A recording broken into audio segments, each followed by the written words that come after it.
Light was spilling from a side door, and Sam feared an irate security guard was about to run out.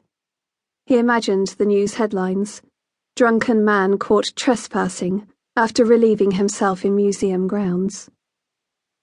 But then he saw a large bundle spilling over the threshold, and the light was now hovering above it, like a glowing dragonfly. Sam went back to the damp tree and peered out from behind it. A man stepped over the bundle, out onto the steps. He was thin, very tall, and his limbs looked too long to be normal. His grace was reminiscent of a harvest spider's delicate movement. He was dressed in what looked like a black morning suit, something not unlike what Sam had been wearing that night behind the marquee. Crouching, the man's long legs folded beneath him as the dragonfly whizzed about over the bundle. He lifted it, and Sam realized there must be someone else still inside the museum, lifting the other end. The man took a step backwards, revealing more of the load, and Sam shivered. He'd seen enough films to recognize a body wrapped in cloth, and, from the way the man was moving, it looked heavy enough too. The bundled person wasn't moving, a dead weight.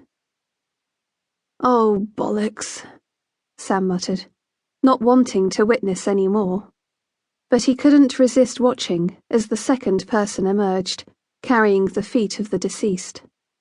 He was an exact copy of the first, same thin and impossibly long limbs, same clothes, same struggle to carry the body.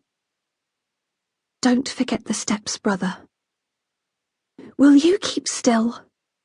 The first hissed at the dragonfly, and it hovered over the steps, casting enough light for them to navigate their way out of the museum, as if it had understood. There was no car on the drive, and Sam could see the main gates were shut. They were turning towards the trees, and he understood, all too late, why the side gate had been open. If he ran for the gate now, they'd see him, so he held his breath, stopped peering around the trunk, and sucked his belly in, hoping they'd be so busy worrying about the body, they'd go past his tree without noticing him. "This is rather demeaning," one of them moaned. "We hadn't anticipated." "Shh! Concentrate on where we're going. The Arbiters are going to realize they've been distracted more quickly than we'd like." "Couldn't one of the slaves have dealt with this? It's beneath us." "Of course they couldn't.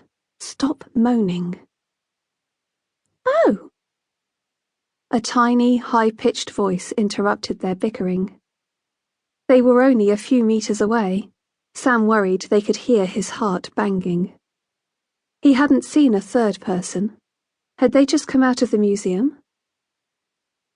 "What is it?" one of the men asked. "I can smell a mundane. Very close. Ew! A man, and he smells horrid." The voice was childlike, and so quiet. Sam closed his eyes, feeling a rush of self-loathing for putting himself in the path of murderers just because he needed a piss. The black turned to pink as a light was shone on his face. The sixth beer wanted to make a sudden reappearance. He opened his eyes, squinting, and saw the light coming from what he'd thought was a dragonfly. He'd been so very wrong. "He's here," the tiny thing said.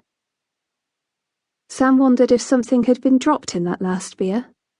He couldn't remember trying anything at university that could cause flashbacks, even though this felt like it was turning into one hell of a trip. "What's the arse are you?" he slurred. "Tinkerbell?" It looked like a tiny man, but prettier than any he'd ever seen, wearing a tunic made of dusky pink petals. Its eyes were large, blue, its hair blonde and wispy. It glowed in the darkness, and it was pointing at him. He heard the body being dumped, and the two men were there faster than he thought possible. They looked like identical twins, but up close they seemed less human. Their faces were long, inky